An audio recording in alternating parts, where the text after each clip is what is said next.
చాలా జాగ్రత్తగా ఉంటాను. ఈ కడప గడ్డలో చెప్తున్నా, వివేకానంద రెడ్డి మర్డరు నాలాంటి నాయకుడినే మోసం చేయగలిగారంటే, తెల్లవారితో నిద్రలేస్తే ఒక అసాక్షి పేపర్ ఒకటి ఉంది, టీవీ ఒకటి ఉంది, గుండెపోటుతో వివేకానంద రెడ్డి గారు చనిపోయారు. అందరి మాదిరిగా నేను కూడా నమ్మాను. అంతవరకు ఎప్పుడు కూడా నేను వేరే కోణంలో ఆలోచించేవాడిని. ఎన్నికల బిజీలో నమ్మితే సాయంత్రానికి మలుపుల మీద మలుపులు, గొడ్డలితో మెదడు కూడా బయట వచ్చి అంత చిన్నాభిన్నమైపోయి రూమంతా రక్తం ఉంటే అలాంటిది కడిగేసి ఏమీ జరగనట్టు గుండెపోటుతో రక్తం వచ్చి గోడలన్నీ కూడా తడిచిపోయాయని చెప్పగలిగారంటే ఎలాంటి వారితో మనం పోరాడుతున్నాం ఒక్కసారి ఆలోచించుకోవాల్సిన అవసరం ఉంది. సాయంత్రానికి మలుపులు తిరిగి రెండో రోజున నారాసుర రక్త చరిత్ర నా చేతిలో కత్తి పెట్టి నా మీదనే నెపవేసే పరిస్థితికి వచ్చారంటే కెన్ యూ ఇమాజిన్ అని చెప్పి నేను మిమ్మల్ని అడుగుతున్నా. అర్థమైందా మీకని అడుగుతున్నా. అర్థమై ఉంటే చేలు పైకెత్తమని చెప్తున్నా.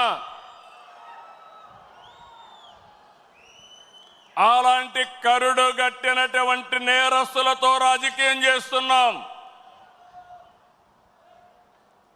అందుకే నిన్న ఒకటి జరిగితే వీరయ్య చౌదరి, సంతనూతలపాడు, పల్నాడు హత్యలు జరిగాయి.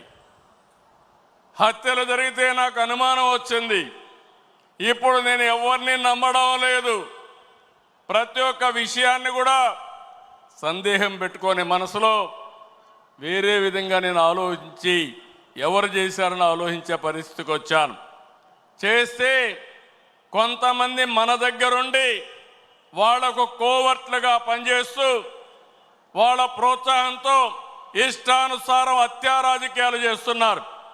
మన చేతితో మన వేలుతో మన కన్ను పొడుచుకొని తద్వారా రెండు పనులు, ఇది తెలుగుదేశం పార్టీ వాళ్ళు వీళ్ళనే చంపుకుంటున్నారు అని చెడ్డ పేరు తేవడం, వాళ్ళ టార్గెట్ని సులభంగా ఎలిమినేట్ చేయడం, ఇది నేరస్తులు చేసే కనికట్టు మాయ. అందుకే చెప్తున్నా, ఎవరైనా సరే మన కార్యకర్తలు కూడా ఇలాంటి తప్పుడు పనులు చేస్తే ఏ కార్యకర్తను కూడా నేను ఉపేక్షించనని మరొక్కసారి మీ అందరికీ విజ్ఞప్తి చేస్తున్నా. మీకందరికీ ఆమోదయోగ్యమైతే గట్టిగా చప్పట్లు కొట్టి మీరు కూడా ఆమోదించండి.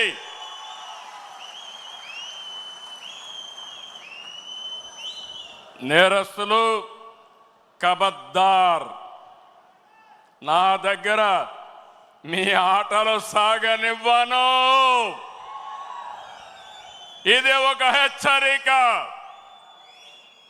కోవర్ట్లు మన దగ్గరికి పంపించి ఆ కోవర్ట్ల ద్వారా మీ ఎజెండా నెరవేర్చుకోవాలనుకుంటే ఇది మీకు సాధ్యం కాదు. అందుకే మిమ్మల్ని అందరినీ కోరుతున్నా, వలస పక్షులు వస్తాయి, వలస పక్షులు పోతాయి, కానీ నిజమైన కార్యకర్త శాశ్వతంగా ఉంటాడు. ఆ విషయం మనందరం గుర్తుపెట్టుకోవాల్సిన అవసరం ఉంది. పార్టీ బలోపేతం కావాలి. అదే సమయంలో కోవర్ట్ల పట్ల జాగ్రత్తగా ఉండవలసిన బాధ్యత మనందరిపైన ఉంది. ఇది నేను కార్యకర్తలందరికీ విజ్ఞప్తి చేస్తున్నా. ఈరోజు ఎక్కడికక్కడ మనం అందరం కూడా ఆలోచించుకుని రాబోయే రోజుల్లో ఇంకా పగడ్బందీగా కార్యక్రమాలు చేపడతామని మీకు తెలియజేస్తూ, అదే సమయంలో ఎన్టీఆర్ మెమోరియల్ ట్రస్ట్ ద్వారా న్యూట్రిఫుల్ యాప్ పెట్టాం, బ్లడ్ డొనేషన్ క్యాంపులు పెట్టాం. ఇవి కూడా మీరు సద్వినియోగం చేసుకోండి. అదే మాదిరిగా ఈరోజు 5 లక్షల రూపాయలు ఇన్సూరెన్స్ ఇస్తున్నాం. ఇంకో పక్కన ఆరోగ్య విషయంలో కానీ, విద్య పిల్లల చదువు విషయంలో కానీ జాగ్రత్తలు తీసుకుంటున్నాం. ఈ రెండే కాకుండా ఆర్థికంగా కూడా మన కార్యకర్తల్ని పైకి తేవడానికి ఎలాంటి కార్యక్రమాలు చేయాలనో అది కూడా ఆలోచిస్తున్నాం. 1 ఫ్యామిలీ 1 ఆంటర్‌ప్రెన్యూర్, అందులో మన వాళ్ళను కూడా ప్రాధాన్యత ఇవ్వడానికి ఆలోచిస్తున్నాం అని చెప్పి కూడా నేను మీకు తెలియజేస్తున్నా. అయితే ఈరోజు మీరందరూ కూడా ఈ విషయంలో కూడా కూటమి అంతా కూడా ఐక్యంగా ఉండాలి.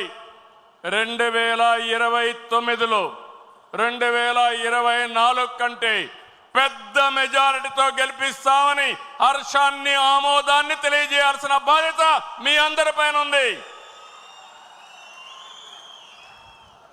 అదే సమయంలో పేదల సేవలో సోషల్ రీఇంజనీరింగ్,